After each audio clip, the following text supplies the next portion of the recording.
This is Pankaj Dhiman, faculty member of SBS Law College, Sriganganagar. We are studying Code of Civil Procedure 1908 and Limitation Act 1963. And limitation act 1963 के under जो हमारा next question है वो है, under what circumstances can an acknowledgement extend the period of limitation. तो आपका period of limitation जो है, क्योंकि आपने पढ़ा कि लिमिटेशन एक्ट के अंडर जो है आपको सूट फाइल करने के लिए, अपील फाइल करने के लिए, पिटीशन फाइल करने के लिए एक टाइम पीरियड डिसाइड किया गया है। तो पीरियड ऑफ लिमिटेशन कब एक्सटेंड हो जाता है? जब आप किसी सिविल सूट किसी भी मैटर के अंदर जब आप किसी चीज़ की स्वीकृति देते हैं, एक्नॉलेज कर लेते हैं किसी पॉइंट को किसी केस के अंदर, तो पीरियड ऑफ लिमिटेशन वहाँ पे एक्सटेंड हो जाता है उस प्लेंटिफ के लिए। जो भी पार्टी वहाँ पे उस केस के अंदर किसी भी फैक्ट को जो है एक्नॉलेज कर रही है, एक्सेप्ट कर रही है, तो दूसरी पार्टी का वहाँ पे टाइम जो है वो एक्सटेंड हो जाता है सूट फाइल करने का। इसको हम आगे समझेंगे अच्छे से। देखिए, the acknowledgement occupies an important place from the point of view of limitation. तो एक्नॉलेजमेंट बहुत इंपॉर्टेंट एक जो है इम्पॉर्टेंट एस्पेक्ट है लिमिटेशन एक्ट के अंदर। The period of limitation increase when the acknowledgement is received. तो पीरियड ऑफ लिमिटेशन जो है वो इंक्रीज हो जाता है जब एक्नॉलेजमेंट वहाँ पे रिसीव हो जाती है, स्वीकृति किसी चीज़ के लिए वहाँ पे मिल जाती है। तो this is the reason that acknowledgement is considered as remedy for increasing the period of limitation. इसीलिए जो है एक्नॉलेजमेंट है कहीं ना कहीं एक रेमेडी का काम करता है और आपका पीरियड ऑफ लिमिटेशन वहाँ पे एक्सटेंड हो जाता है। The provision have been made under section 18, 90 and 20 of the limitation act. तो सेक्शन 18, 90 और 20 जो है लिमिटेशन एक्ट 1963 के अंडर जो है लिमिटेशन की बात यहाँ पे करता है। देखिए, मान लीजिए ए ने जो है बी से एक लोन लिया हुआ है, ठीक है जी, और बी जो है अब यहाँ पे लोन वापस नहीं कर रहा है। 1 साल हो गया, 2 साल हो गया, तीसरा साल चला हुआ है, लोन अभी वापस नहीं दे रहा है। सडनली बी जो है ए को एक लेटर लिखता है और उस लेटर में ये बोलता है कि हाँ, मेरी लाइबिलिटी बनती है और मैं आपको जो है आपके पैसे दे दूंगा। तीसरे साल बोला, हालांकि अगर वो नहीं करता है तो 3 साल के बाद ए के पास राइट ख़त्म हो जाता सूट फाइल करने का। तीसरे साल बोला तो ए के पास अब एक फ्रेश पीरियड ऑफ लिमिटेशन यहाँ पे स्टार्ट हो गया। जैसे ही उसने स्वीकृति दे दी कि हाँ, मेरा एक लोन बनता है और मैं उसको दे दूंगा, तो तीसरे साल में बोला तो तीसरे साल से एक फ्रेश पीरियड ऑफ लिमिटेशन अगले 3 साल के लिए वहाँ पे एक्सटेंड वहाँ पे हो गया। तो एक्नॉलेजमेंट जो है, स्वीकृति जो है किसी फैक्ट की किसी केस के अंदर जो है दूसरी पार्टी के पीरियड ऑफ लिमिटेशन को एक्सटेंड वहाँ पे कर देती है। देखिए, effect of written acknowledgement under section 18 of the limitation act 1963 provision has been made for the written acknowledgement. The main gist of the section as follow: when before the institution of any suit for any right or property or during the period of limitation or before the expiry of that, any written acknowledgement is given of such right or property which is signed by the person against whom the such right is to be claimed or by the person from whom he desires his right, then from the time when such acknowledgement is given a new period of limitation has been commenced। तो यहाँ पे यही बता रखा है, suit institute करने से पहले आपको कोई राइट बनता है या प्रॉपर्टी भी कोई राइट बनता है और अब पीरियड ऑफ लिमिटेशन अभी आप ख़त्म नहीं हुआ है, तो उससे पहले ही जिस पर्सन के अगेंस्ट आप वो राइट जो प्रॉपर्टी चाहते हैं वो जो है एक्नॉलेज कर देता है, तो आपका एक फ्रेश पीरियड ऑफ लिमिटेशन जो है वहाँ पे स्टार्ट हो जाता है। It is clear that the written acknowledgement gives rise to new period of limitation. तो जैसे ही आप जो है उस इशू के अंदर जहाँ पे आपका कोई राइट बनता है, जहाँ आपकी कोई प्रॉपर्टी बनती है और दूसरी पार्टी इस बात को एक्सेप्ट कर लेती है बिफोर फाइलिंग अ सूट, तो जिस दिन उसने ऐसा किया आपका पीरियड ऑफ लिमिटेशन और एक्सटेंड हो गया वहाँ पे। In the matter of Subhash Chandra versus state bank of Patiala AIA 2014 का केस है। It was held by the Delhi high court that the dispute presented in the period of 3 year after the acknowledgement in the limitation period. तो कोई dispute जो है 3 साल के बाद file किया जाता है, लेकिन अगर वहाँ पे एक्नॉलेजमेंट है तो पीरियड ऑफ लिमिटेशन के अंदर वो आ जाता है, जैसे मैंने आपको बताया। What is acknowledgement? Before proceeding further, it will be proper to understand the meaning of acknowledgement. The meaning of acknowledgement is acceptance of the right or liability regarding the property. तो acknowledgement का मतलब क्या होता है कि आप जो है एक्सेप्ट कर लेते हैं किसी राइट को या आपकी जो लाइबिलिटी होती है किसी प्रॉपर्टी के रिगार्डिंग आप उसको एक्सेप्ट कर लेते हो, तो दूसरी पार्टी का पीरियड ऑफ लिमिटेशन बढ़ गया कोर्ट में केस फाइल करने का। उधावाजी वर्सेस बापू दास का केस है। It has been decided that the meaning of acknowledgement is clear acceptance of the debt in और द लाइबिलिटी। तो एक्नॉलेजमेंट का क्लियर मीनिंग क्या है कि जब आप किसी उधार को एक्सेप्ट कर लेते हो या किसी लाइबिलिटी को एक्सेप्ट कर लेते हो before filing a suit. For example देखिए, अब इस एग्जाम्पल से आपको क्लियर हो जाएगा। The debtor write a letter to the creditor. देनदार ने लेनदार को एक लेटर सेंड किया और एक्सेप्ट किया द डेप्ट and promise to pay at his earliest, और प्रॉमिस ये किया कि वह उसको पे कर देगा। This is acknowledgement. जैसे मैंने आपको बताया, ए ने बी को लोन दिया हुआ है, बी अब इसको वापस नहीं कर रहा, 2 साल यहाँ पे हो गए। अगर 3 साल तक भी उसने सूट फाइल नहीं किया तो ए का लिमिटेशन पीरियड खत्म हो जाएगा, अब तो फिर वैसे ही सूट वो फाइल नहीं कर पाएगा। तो तीसरे साल अभी उसने ए ने सूट फाइल नहीं किया था, लेकिन तीसरे साल बी ने एक लेटर लिखा ए को और बोला कि हाँ जी मैंने आपको लोन देना है और मैं आपके लोन को दे दूंगा। तो उसने यहाँ पे एक्सेप्ट कर लिया कि मेरा लोन बनता है। अब ए का लिमिटेशन पीरियड और एक्सटेंड हो गया 3 साल के लिए, जिस दिन उसने तीसरे साल वहाँ पे एक्नॉलेज इस चीज़ को किया। तो ये एक्नॉलेजमेंट भी, स्वीकृति भी जो है किसी डेट की या लाइबिलिटी आपके पीरियड ऑफ लिमिटेशन को एक्सटेंड वहाँ पे कर देती है। यही आप यहाँ पे पढ़ रहे हो। अब इसेंशियल कंडीशंस क्या है इसके लिए? The first element of legal acknowledgement is that the acceptance of liability for the property or right, so long as there is no clear acceptance, it is cannot be considered as the legal acknowledgement। तो पहली condition ये है कि legal acknowledgement तभी मानी जाएगी जब आप अपनी एक्सेप्टेंस किसी लाइबिलिटी और प्रॉपर्टी या राइट से रिलेटेड देते हो। आप मान जाते हो कि आपकी कोई आपका किसी दूसरे के प्रति आपका राइट है या दूसरे के प्रति आपकी कोई देनदारी है या आपका कोई डेट है, आप अगर इस चीज़ को एक्सेप्ट कर लेते हो तो ये लीगल एक्नॉलेजमेंट बन जाएगी।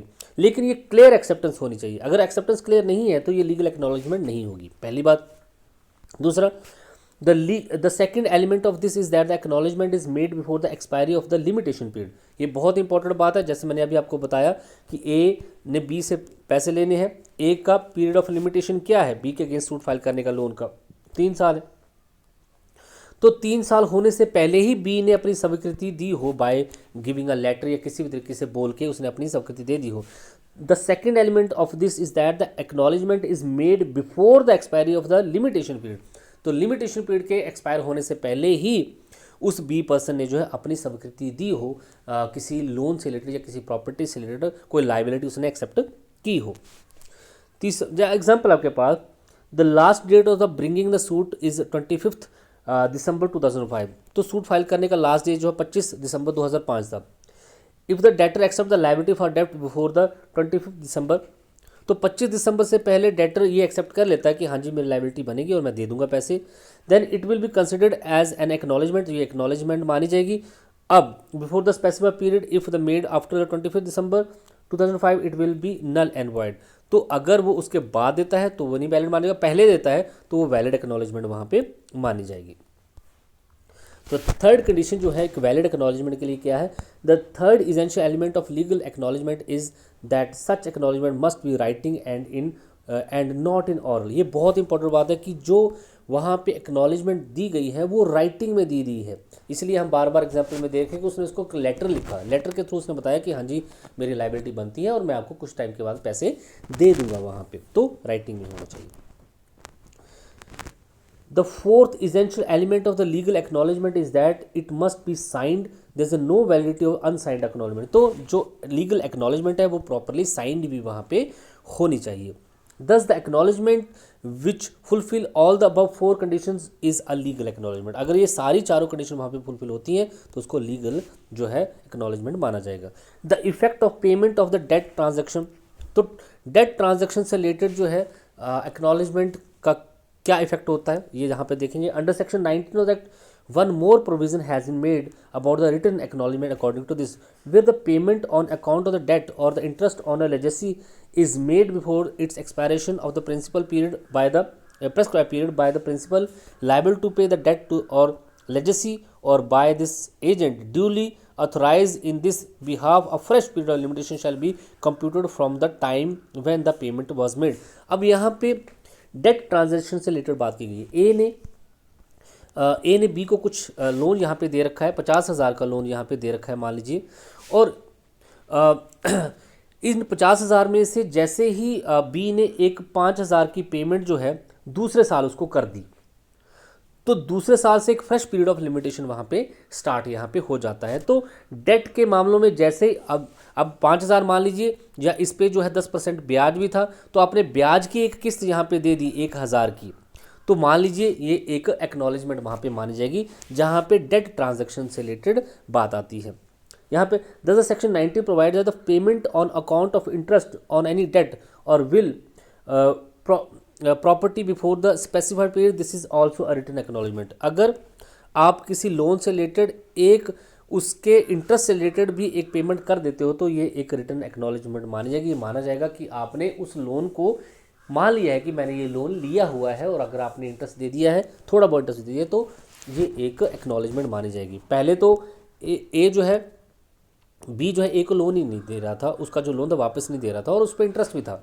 तीसरे साल उसने एक किस्त दे दी जिसमें इंटरेस्ट ही गया आया होगा थोड़ा बहुत, तो तीसरे साल में जब इंटरेस्ट भी उसने दे दिया, तो इट मीन्स कि उसने एक्सेप्ट कर लिया है कि यहाँ पे उसकी कोई देनदारियाँ हैं। तो तीसरे साल से अब उसका एक fresh period of limitation start हो जाता है, क्योंकि ये कहीं ना कहीं उसकी स्वीकृति है जब उसने एक पेमेंट वहाँ पे एक किस्त इंस्टॉलमेंट या फिर इंटरेस्ट वहाँ पे कर दिया। एक एग्जाम्पल भी आपके पास देख सकते हैं, B is a debtor of the A B जो है कर्जदार है ए का 10,000 का। A can bring a suit against B up to the 15 September 2005। A के पास बी पे केस लगाने का जो राइट है वो 15 सितंबर 2005 तक है। मीनवाइल लेकिन सूट का फाइल करने से पहले ही बी ने 3,000 की एक किस्त है इंटरेस्ट ऑफ डेट जो है 20 अप्रैल 2004 को दे दिया। तो 20 अप्रैल 2004 को जैसे उसने पेमेंट की, अब ए का जो सूट फाइल करने का टाइम और एक्सटेंड यहाँ पे हो गया। पहले तो ये 5 तक था, अब 4 में उसने पेमेंट कर दी, तो 4 से लेके अब 2007 तक उसको फ्रेश पीरियड ऑफ लिमिटेशन यहाँ पे 3 साल के हिसाब से और मिल गया यहाँ पे। तो इस तरीके से पेमेंट अगर आप लोन की एक भी पेमेंट कर देते हो, तो फिर पीरियड ऑफ लिमिटेशन वहाँ पे एक्सटेंड यहाँ पे हो जाता है। इसेंशियल एलिमेंट क्या है सेक्शन 19 के लिए? तो फर्स्ट इसेंशियल एलिमेंट यही है कि payment on account of interest on the debt. तो अगर आप जो है उस कर्जे की जो पेमेंट है उसकी एक इंटरेस्ट किस्त भी दे देते हैं, तो ये एक वैलिड जो है एक्नॉलेजमेंट बन जाएगी। Second, such payment should be have been made before the expiry of the specified period. और ये जो आपने पेमेंट की है before the specified period, limitation period जो था उस स्पेसिफाइड पीरियड से पहले की है। The third is element is that the payment should be made through the written acknowledgement. आपने जो पेमेंट की है वो रिटन डॉक्यूमेंट या रिटन लेटर के थ्रू जो है आपने वो पेमेंट की है, और वो राइटिंग में है। अगर वो राइटिंग में नहीं है तो वो मीनिंगलेस है। The written acknowledgement must be signed in the fourth essential. तो लीगल एक्नॉलेजमेंट के लिए फोर्थ कंडीशन वही है कि वो साइंड वहाँ पे होनी चाहिए। तो यहाँ पे union of India MC Pandey AR 2009 का केस भी, it was held where the acknowledgement had been made 3 time in the period of 3 year, the period of time from the date on the final acceptance will be calculated. तो 3 साल में 3 बार acknowledgement दी गई है, तो जो final acceptance दी गई थी वहाँ से जो है टाइम कैलकुलेट जो है करना स्टार्ट किया जाएगा। नेक्स्ट है effect of acknowledgement of payment by the other person. Section 20 of the Act also related to the acknowledgement. Under this section, such person have been mentioned which can be authorized to give the acknowledgement. तो acknowledgement वो ही person नहीं दे सकता जो कि actual में उस जिसने जिसकी कोई लाइबिलिटी बनती है, जिसका कोई डेट बनता है या लोन बनता है, उसके बिहाफ पे कोई अथॉराइज एजेंट भी जो है एक्नॉलेजमेंट वहाँ पे दे सकता है। तो अंडर सेक्शन 20 वो उन्हीं पर्सन को बताया रखा है जो कि एक valid acknowledgement on the behalf of person दे सकते हैं। लीगल गार्जियन, कस्टोडियन, मैनेजर और any person authorise by the person जो है वो एक्नॉलेजमेंट दे सकते हैं।